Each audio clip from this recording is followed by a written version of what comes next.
Hello friends, स्वागत है आप सभी का आपके अपने चैनल बीए स्टडी में। दोस्तों आज हम आपसे बात करने वाले हैं बीए थर्ड ईयर के शिक्षा शास्त्र के पेपर 1 का चैप्टर नंबर 3। इससे पहले हमने चैप्टर 1 और चैप्टर 2 को पूरा फुल डिटेल्ड आपको पढ़ा दिया। अगर आपने नहीं देखा वो वीडियो तो प्लीज चैनल पे विजिट करके आपको वीडियो देख लीजिए। अगर आप बीए में है, it is the most important channel for you. इस पर ऑलरेडी बीए से रिलेटेड 950 वीडियोस ऑलरेडी हो चुके हैं, तो अगर आपने नहीं विजिट किया जरूर जाकर के देखना। It is the most important for you. आइए स्टार्ट करते हैं आज का चैप्टर, जिसका नाम है शैक्षिक तकनीकी आंदोलन। शैक्षिक तकनीकी आंदोलन क्या होता है, इस पर हमें आज बात करना है। इससे पहले वाला जो चैप्टर था उसका नाम था शैक्षिक तकनीकी। शैक्षिक तकनीकी क्या है, इस पर हमने फुल डिटेल्ड बात किया है कि शैक्षिक तकनीकी क्या है, कैसे है, उसकी क्या विशेषता है, उसके कौन से क्षेत्र है, सारा कुछ डिटेल्ड बात किया। तो अगर आपको शैक्षिक तकनीकी समझना है तो इससे पहले वाला वीडियो आप देख लीजिएगा। आज हम इससे जानने वाले हैं कि इसमें आंदोलन कैसे हुआ, कैसे इसकी शुरुआत हुई, कैसे कैसे लोगों ने इस पर जो है यूज किया इसका, और कैसे इसको लागू किया। इस पर आज हम बात करने वाले हैं कि कौन कौन से आंदोलन हुए थे।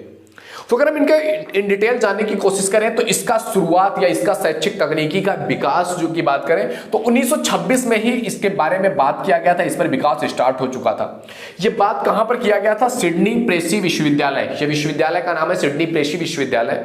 यह विश्वविद्यालय अमेरिका में स्थित है, यानी कि पहली बार शिक्षण संस्था पर या शिक्षण तकनीकी आंदोलन के बारे में बात किया गया था अमेरिका में। अमेरिका से इसकी शुरुआत होती है, अमेरिका के सिडनी प्रेसी विश्वविद्यालय में, जहां के प्राध्यापक ने सबसे पहले शुरुआत किया था शिक्षण मशीन का, यानी कि एक ऐसी टेक्नोलॉजी जिसका शिक्षा में यूज करके वैज्ञानिकता लाई जा सके। हमने शिक्षण में आपको बताया है शिक्षण तकनीकी क्या है, एक बार फिर से आपको रिपीट करवा दे रहे हैं इस वीडियो में। शिक्षण तकनीकी ऐसी तकनीकी है जिसमें शिक्षा को जानने, सीखने और सिखाने की जो प्रक्रिया है, जो प्रविधियां है, उसमें वैज्ञानिक ज्ञान का प्रयोग करना ही तकनीकी कहलाता है, शैक्षिक तकनीकी कहलाता है। तो शैक्षिक तकनीकी का शिक्षण मशीन इन्होंने सबसे पहले 1926 में सिडनी प्रेसी विश्वविद्यालय अमेरिका में किया गया।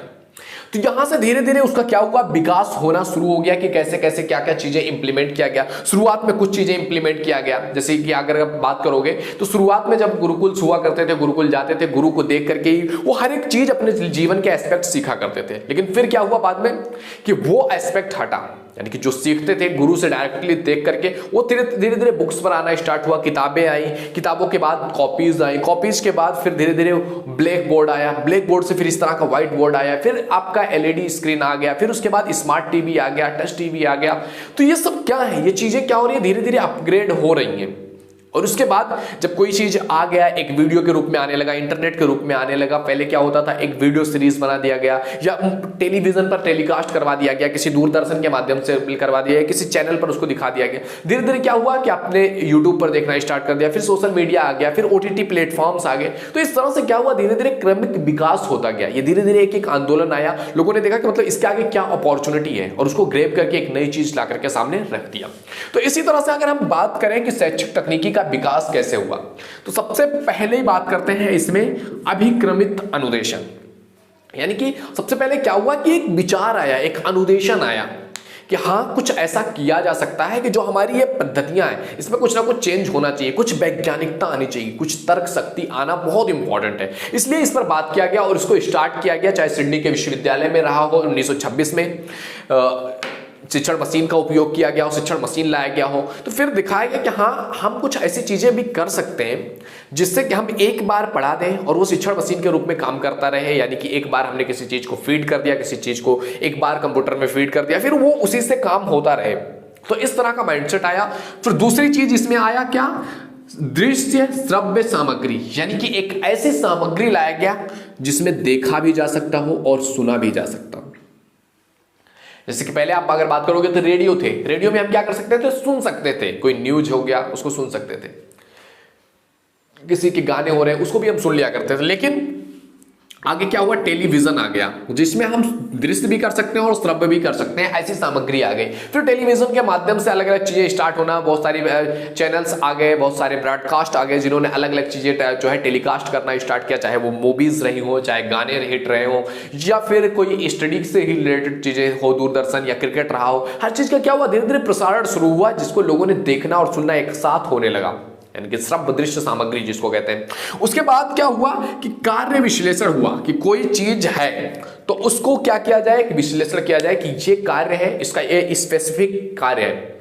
इस चीज में आपके ओटीटी प्लेटफॉर्म्स आए, चाहे यूट्यूब आया हो, फिर फेसबुक, इंस्टा, ये सब चीजें आए। ये एक चीज देखा गया कि हाँ इसकी ये कार्य प्रणाली है या कार्य विश्लेषण है कि इसकी ये विशेषता है, तो इसको यहां पर लॉन्च किया। जैसे टिकटॉक आया 30 सेकंड 60 सेकंड्स के वीडियोस के लिए वो था, तो इसी तरह से पहले 15 फिर 16 सेकंड तक हो चुका था ये वीडियो। तो क्या हुआ, उसकी एक कार्य विश्लेषण है कि यहां तक उसके लिमिट्स है, यहां तक ये कर सकता है। यूट्यूब आया बड़े वीडियोस के लिए, नॉलेजेबल वीडियोस के लिए, इंस्टा फेसबुक आए जस्ट सोशल चीजों को जानने के लिए। तो इस तरह से चीजों का विकास हुआ, कार्य विश्लेषण आया। उसके बाद शैक्षणिक योजना निर्माण हुआ।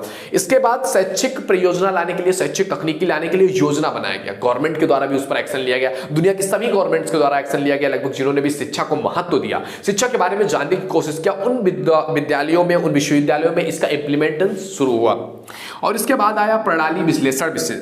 यानी कि प्रणाली विश्लेषण क्या होता है कि एक सिस्टम बना दिया गया कि अगर आपको चाहिए किसी चीज का, जैसे कि अभी अगर इस टाइम पर आप देखोगे, किसी को अगर ग्रेजुएशन की तैयारी करनी है, या किसी को बीटेक करना है, किसी को सीटेट निकालना है, किसी को एनडीए का एग्जाम निकालना है, किसी को एसएससी का एग्जाम निकालना है, किसी को नीट क्रैक करना है, या किसी को जेईई मेंस क्रैक करना है, हर चीज के लिए एक पूरा कोर्स बना देते हैं, उसको सेल करते हैं 1000 2000 5000 10,000 प्राइस लगा करके उसको सेल करते हैं। अगर आपको जेईई मेंस क्लियर करना है तो आप जेईई मेंस केवल देखोगे, आपको पूरा यूट्यूब देखने की जरूरत नहीं है। आप एक कोर्स खरीद लो और उससे रिलेटेड, जेईई मेंस से रिलेटेड आपके सारे वीडियो, सारे कोर्सेज कंप्लीट करा दिए जाएंगे। नीट का आपको चाहिए, नीट का मिल जाएगा। इसी तरह से हर एक एग्जाम पर क्या किया जा रहा है, एक विशेष प्रकार का प्रणाली विश्लेषण करके शिक्षा को, एजुकेशन को, टेक्नोलॉजी को, शैक्षिक तकनीकों का यूज किया जाता है।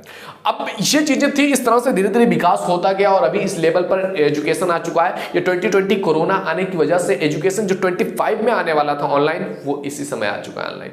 तो क्या हो रहा है, दुनिया बड़ी तेजी से चेंज हो रही है। अगर आप भारत की बात करें कि भारत में शैक्षिक तकनीकी का विकास कैसे हुआ, वर्ल्ड लेवल पर मैं बात करें इस तरह से होता है। अब अगर भारत की बात करें कि भारत में शैक्षिक तकनीकी का विकास कैसे हुआ, तो शैक्षिक तकनीकी पर सबसे पहले बात करने वाला था भारत में माध्यमिक शिक्षा आयोग। 1952 से 1953 तक इसने बात किया था। इससे रिलेटेड आपसे क्वेश्चंस आते हैं कि भारत में जो है शैक्षिक तकनीकी पर सबसे पहले बात किसने किया। It is the most important question, बहुत बार इस क्वेश्चन आपसे पूछा गया है कि किसने बात किया है। माध्यमिक शिक्षा आयोग ने सबसे पहले बात किया है भारत में शैक्षिक तकनीकी के विकास के बारे में। तो ये क्वेश्चन बहुत बार आता है। शैक्षिक तकनीकी के विकास के बारे में बात किया गया कि दुनिया बड़ी तेजी से चेंज हो रही है, दुनिया इन चीजों को अपना रही है, दुनिया जो है तकनीकी, शैक्षिक तकनीकी का यूज कर रही है, वैज्ञानिक ज्ञान का यूज कर रही है अपनी शिक्षा में, तो हमें भी करना चाहिए। तो भारत में भी बहुत सारी चीजों पर बात किया गया, जैसे कि चलचित्र होगी, चलचित्र के माध्यम से भी शिक्षा देनी चाहिए, फिल्म पट्टिकाएं होगी, आकाशवाणियां होगी, दूरदर्शन हो गए, अलग अलग चैनल्स हो गए, उस पर हम ब्रॉडकास्ट करवा सकते हैं। अभी आपने अगर देखा होगा कोरोना टाइम में गवर्नमेंट ने कुछ निश्चित जो चैनल्स थे, ब्रांड्स थे, जो टीवी पर एडवर्टाइज मतलब होते हैं ना, एक एक ब्रॉडकास्टर, उनको किसी पर एजुकेशन की क्लासेज भी चल रही थी। तो आपने देखा ये सारी चीजें क्या है, ये चलचित्र हो गया, आकाशवाणी हो, दूरदर्शन हो, इन सब चीजों को क्या किया गया एक शैक्षिक तकनीकी के रूप में। शैक्षिक केवल एक आपके एजुकेशन तक सीमित नहीं कि ये चीजें आपके 10th या 12th तक है। जो तकनीकी है, जो शैक्षिक क्षेत्र है, ये पूरे आपके हर टाइम पर, लाइफ के हर एक पीरियड पर आपको किन चीजों की आवश्यकता है, यानी कि नॉलेज में मेन रूप से कह सकते हैं कि नॉलेज आपको चाहिए, उसको किस तरह से दिया जा सकता है, इन सब चीजों के माध्यम से, चाहे वो यूट्यूब हो, इंस्टा, फेसबुक, आपको बस कुछ ऐसी एजुकेट किया जा रहा है कि आप अपनी लाइफ में उसका यूज कर सकें।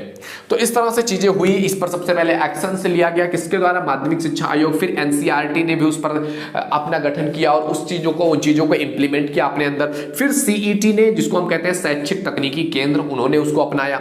फिर आईईटी यानी कि केंद्रीय शैक्षिक तकनीकी केंद्र। इसके बाद ईटीसी ने भी इसको अपनाया, शैक्षिक तकनीकी प्रकोष्ठ, जिसमें इन्होंने कुछ रूल्स, कुछ रेगुलेशन रखे कि इस तरह से हम किसी चीज को अप्लाई कर सकते हैं, किसी चीज को इंप्लीमेंट कर सकते हैं। और इस तरह से शैक्षणिक आंदोलन हो गया पूरे भारत में या विश्व में, आप कह सकते हैं कि शिक्षा को तकनीकी के क्षेत्र में लाने की कोशिश कर दिया गया, शिक्षा को पूरी तरह से वैज्ञानिक ज्ञान पर आधारित करने की कोशिश किया गया। तो इंप्लीमेंटेशन बड़ी तेजी से हुआ।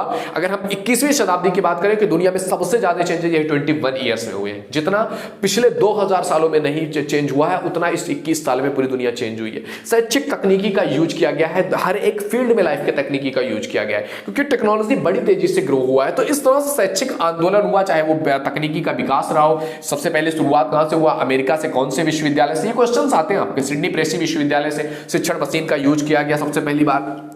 भारत में कैसे कैसे विकास हुआ, इसका विकास क्रम क्या था, इससे रिलेटेड आपसे क्वेश्चंस पूछे जाते हैं। तो आई होप आपको ये वीडियो अच्छे से समझ में आया होगा। वीडियो पसंद आए तो लाइक जरूर कीजिएगा। पहली बार चैनल पे आए हैं तो please visit the channel, it is the most important channel if you are in BA. तो जरूर विजिट करना, शेयर करना अपने फ्रेंड सर्कल में, ताकि उनकी आपकी वजह से हेल्प हो सके। मिलते हैं आपसे अगले वीडियो में, तब तक के लिए जय हिंद, जय Bharat, thank you, bye bye.